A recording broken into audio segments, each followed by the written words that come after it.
Hello. I just wanted to clarify something quickly. In the last video, we had some function f of x is cotangent of x. Well, we have the function f of x is equal to cotangent of x, and we found that f prime of x is equal to the negative 1 plus cotangent squared of x.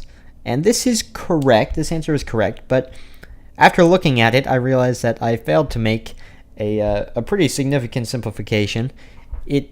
Again, my answer isn't incorrect, but I think that this is something worth noticing because you'll see things like this a lot, and usually the derivative is written in another form, and I just don't want things to be confusing. This is just about recognizing some trigonometric identities, well, really just Pythagorean identities, and that is that we can write f prime of x is equal to the, well, let's just write negative 1 plus cotangent squared of x, right?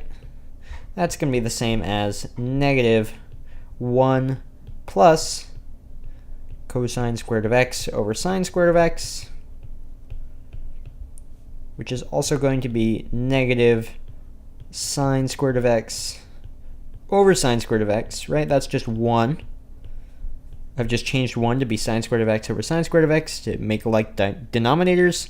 And then we're adding cosine squared of x over sine squared of x.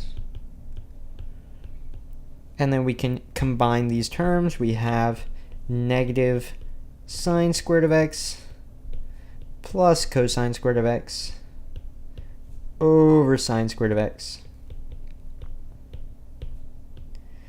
And that, of course, is, well, what's that on the top? That's just going to be a 1 over sine squared of x,